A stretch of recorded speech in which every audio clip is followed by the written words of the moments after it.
दबंग लोग, बदमाश लोग या फिर पॉलिटिशियन, इन सब लोगों में एक चीज कॉमन है, इनकी गाड़ी। नहीं, यह बात स्विफ्ट या फिर अल्टो की नहीं हो रही है, यह बात हो रही है फॉर्च्यूनर की। एक बड़ी सी गाड़ी जिसमें जबरदस्त साउंड सिस्टम होती है, ब्लैक फिल्मिंग किए हुए शीशे होते हैं, इसकी हेडलाइट ऐसी कि सामने वाले को अंधा कर दे। ये गाड़ी रोड से निकलते ही आधे से ज्यादा लोग इसे मुड़ मुड़ कर देखते हैं, इसकी कातिल लुक की वजह से। इस गाड़ी को कोई भी ट्रैफिक या फिर ट्रैफिक रूल्स नहीं होते, रास्ता हो या फिर ना हो, ये गाड़ी अपने आप रास्ता बना ही लेती है। और लोग फॉर्च्यूनर को यूं ही थैनोस नहीं समझते, क्योंकि इस अकेली गाड़ी ने अपनी सेगमेंट की बाकी की गाड़ियां जैसे Ford Endeavour, Honda CRV, Mahindra Alturas जैसी गाड़ियों को एक तरफा टक्कर दी है। और ऐसी टक्कर दी कि ये सभी गाड़ियां डिसकंटिन्यू हो गई। लेकिन इस फॉर्च्यूनर से पहले इस सेगमेंट में एक ऐसी गाड़ी राज करती थी जिसका फॉर्च्यूनर से ज्यादा रुतबा हुआ करता था, और उस रुतबे को कहते थे Pajero, Mitsubishi Pajero. Dual colour की एक तगड़ी गाड़ी, इसके एक्सीलेटर पर पैर रखते ही पीछे धुएं का बादल छा जाता था। गाड़ी के लुक्स के ऊपर लोगों की नजर, और गाड़ी के ऊपर बड़े बड़े शब्दों में लिखा हुआ गाड़ी का नाम PAJERO,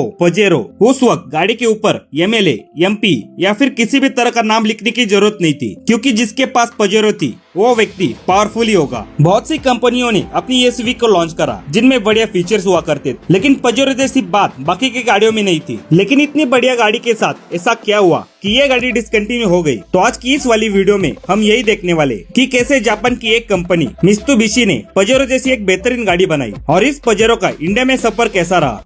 पजेरो को लॉन्च हुआ था 1981 में जापान के अंदर, जहाँ पे मित्सुबिशी टोक्यो ऑटो शो में इस गाड़ी को डेब्यू करते हैं। इस गाड़ी में बहुत सारे एडवांस फीचर्स हुआ करते थे जो उस वक्त पर जापान के किसी SUV के अंदर नहीं मिलते थे। जैसे कि इस गाड़ी में उस वक्त पर आपको टर्बो डीजल इंजन मिलता था, पावर स्टीयरिंग मिलता था, सस्पेंशन सीट्स मिलती थी। इस गाड़ी का नाम सिर्फ जापान में ही पजेरो था, और वो इस वजह से क्योंकि पजेरो नाम का स्पेनिश में मतलब अलग निकलता था, इसलिए Spain, north America, Latin America में इस गाड़ी का नाम मोंटेरो था। इस गाड़ी को देखते ही लोगों ने इसकी बहुत तारीफ की, लेकिन खरीदा किसी ने नहीं। फिर 1983 में इस गाड़ी के लिए टर्निंग पॉइंट आता है, क्योंकि 1983 में इस गाड़ी की पूरी कहानी पलट जाती है, जिसमें मित्सुबिशी ने 1983 में पेरिस डैकर रैली में इस गाड़ी को लेकर जाते हैं, और पहली बार में ही ये गाड़ी इस रेस को जीत जाती है, जो अब तक की डैकर रैली हिस्ट्री में कभी नहीं हुआ था कि कोई गाड़ी पहली बार ही आई और पहली बार ही फर्स्ट प्राइज को जीत गई। इस डैकर रैली को जीतने से गाड़ी को फेम भी मिल गई। और फिर 1983 में मित्सुबिशी ने इस गाड़ी का 5 डोर वर्जन लॉन्च करा, एंड गेस व्हाट, ये 5 डोर वाला वर्जन लॉन्च होते ही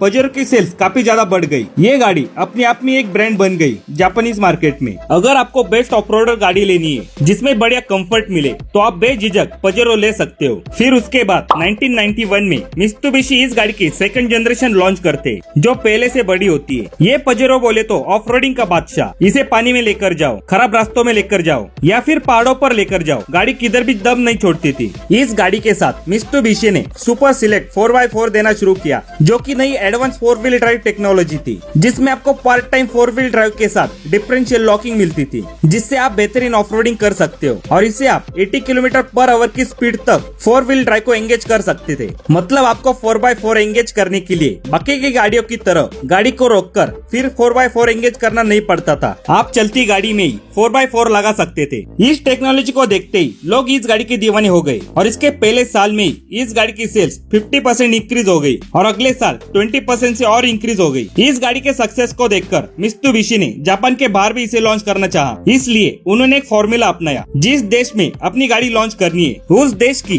सबसे तगड़ी कार कंपनी के साथ उन्होंने डील किया। तो इसलिए इस ब्रांड को जब साउथ अफ्रीका में इस गाड़ी को लॉन्च करना था, तो उन्होंने उधर सैमक्यूर मोटर्स के साथ कोलैबोरेशन किया। जब इसे मलेशिया में अपनी कार्स को लॉन्च करना था, तो उन्होंने प्रोटोल ऑटोमोटिव के साथ कोलैबोरेट किया। लेकिन जब इन्हें 1998 में इंडिया में अपनी गाड़ी को लॉन्च करना था, तो उन्होंने हिंदुस्तान मोटर के साथ कोलैबोरेशन किया, जिसमें इस डील के अंदर मित्सुबिशी कार बनाई गई, और हिंदुस्तान मोटर्स एक फिक्स अमाउंट में उस गाड़ी को खरीदेगा और अपने हिसाब से प्राइस रखकर इस गाड़ी को बेचेगा। बातचीत और डील हुई 1998 में, लेकिन इंडिया के शोरूम में गाड़ी दिखने लगी 2002 से। लेकिन उससे पहले ही पजेरो का बोलबाला हो गया था, क्योंकि एक्टर, पॉलिटिशियन, बिजनेसमैन, इन सब ने इंपोर्ट इंपोर्टेड पजेरो यूज करना शुरू कर दिया। तो अगर रोड से पजेरो जाती दिखाई दी तो कोई पावरफुल आदमी होगा जो इसे चला रहा होगा, ये सबके दिमाग में आ जाता था और सबके दिमाग में रहती थी ड्यूल कलर वाली तगड़ी गाड़ी। हिंदुस्तान मोटर्स और मित्सुबिशी के कॉन्ट्रैक्ट के तहत पजेरो इंडिया में आ तो रही थी, लेकिन वो पजेरो का सेकंड जनरेशन हुआ करता था। लेकिन जापान में 1999 में पजेरो का थर्ड जनरेशन लॉन्च हुआ था, लेकिन फिर भी इंडिया में सेकंड जनरेशन ही बेचा जा रहा था। इंडिया के अंदर पजेरो की बढ़ती सेल्स को देखते हुए हिंदुस्तान मोटर्स और मित्सुबिशी ने इंडिया के अंदर ही एक प्लांट शुरू किया। इस प्लांट की वजह से पजेरो इंडिया में लोकली बनने लगी और इसका फायदा ये हुआ कि पजेरो की कीमत पहले से बहुत कम हो गई। अब इस पजेरो की कीमत 20 लाख रुपीस हुआ करती थी, लेकिन 2003-4 के वक्त पर 20 लाख ये कीमत बहुत ज्यादा हुआ करती थी सिर्फ आम आदमी के लिए। लेकिन जिनके पास पैसा था उन लोगों ने पजेरो को खरीदना बंद नहीं किया। लगभग 2002 के आसपास इंडिया के अंदर एसयूवी का मार्केट एस्टेब्लिश होने लगा। Mahindra Scorpio, Ford Endeavour, Toyota college जैसी गाड़ियां मार्केट में आ गई थी। साल 2002 में सिर्फ इंडिया के अंदर 22,000 एसयूवी की सेल्स हुई थी और इस एसयूवी ट्रेंड की शुरुआत हुई थी पजेरो के साथ। इंडिया में पजेरो का इतना क्रेज था कि जिन लोगों के पास पजेरो खरीदने के पैसे नहीं थे उन लोगों ने सुमो को ड्यूल टोन में कलर करना शुरू किया। 2006 में मित्सुबिशी ने फोर्थ जनरेशन पजेरो को मार्केट में लॉन्च करा। फिर भी इंडिया में सेकंड जनरेशन ही बेची जा रही थी, लेकिन इंटरनेशनल मार्केट के अंदर पजेरो की क्वालिटी और टेक्नोलॉजी की वजह से इसकी सेल्स बढ़िया हो रही थी। सब कुछ सही चल रहा था, लेकिन फिर मित्सुबिशी के साथ गलत होना शुरू हुआ। सबसे पहले धक्का लगा सेफ्टी का। मित्सुबिशी अपनी गाड़ियों में सेफ्टी स्टैंडर्ड को अच्छे से नहीं देती। गाड़ियों में फॉल्ट रहकर भी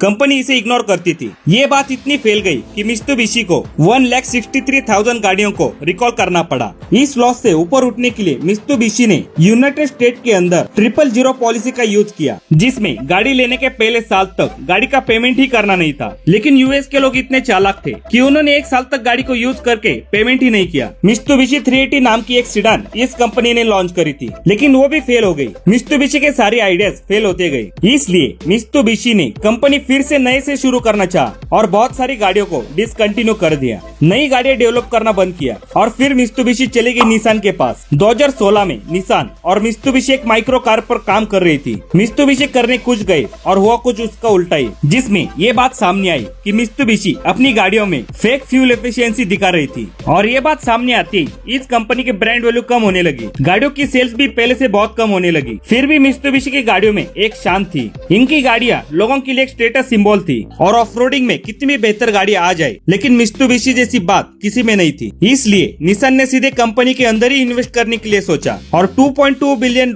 की इन्वेस्टमेंट इस कंपनी में करी। बाकी की गाड़ियों के साथ पजेरो की सेल्स भी कम होने लगी, इसलिए जापान के अंदर पजेरो सिर्फ एक फैक्ट्री में बनने लगी। प्रोडक्शन कॉस्ट बहुत ज्यादा थी, लेकिन उतनी सेल्स नहीं हो रही थी। इसलिए निसान ने 2019 में पजेरो को डिसकंटिन्यू करने का सोचा, लेकिन पजेरो एक बादशाह गाड़ी थी, इसे ऐसे ही डिसकंटिन्यू करना निसान को भी पॉसिबल नहीं था। इसलिए पजेरो को ट्रिब्यूट के तौर पर लास्ट के 1000 यूनिट्स निकाले और पूरी दुनिया के सिलेक्टिव मार्केट में बेचा, जिसमें इंडिया भी शामिल था। 2019 तक इंडिया के अंदर पजेरो सेल होती गई, कीमत बढ़ती गई। अगर गाड़ी ने काम निकाला तो जेब खाली हुआ करती थी, लेकिन फिर भी लोगों ने पजेरो को यूज करना बंद नहीं किया। आज के दिन में फॉर्च्यूनर खिलौने जैसी बेची जाती है। रेंज रोवर, थार, जीप जैसी गाड़ियां हर जगह दिखाई देती है। ये गाड़ियां अभी बहुत कॉमन हो गई है, लेकिन आज भी पजेरो रास्ते से दिख जाए तो हर आदमी इसे मुड़ मुड़ कर देखता है। इस गाड़ी के पीछे एमएलए, एमपी नहीं लिखा होता, लेकिन फिर भी पजेरो चलाने वाले के लिए एक रिस्पेक्ट आ जाती है। पजेरो चलाने वालों को बेकार में गाड़ी भगाना, हॉर्न बजाने की जरूरत नहीं पड़ती। इनके गाड़ी पर लिखा हुआ नाम पजेरो यही काफी होता है कि ये किसी पावरफुल आदमी की गाड़ी है। तो यही था भाई आज की वीडियो में। अगर वीडियो पसंद आई तो लाइक कर दीजिए और चैनल पर नए हो तो चैनल को सब्सक्राइब कर दीजिए। मिलते हैं अगली वीडियो के साथ वापिस, तब तक के लिए बाय।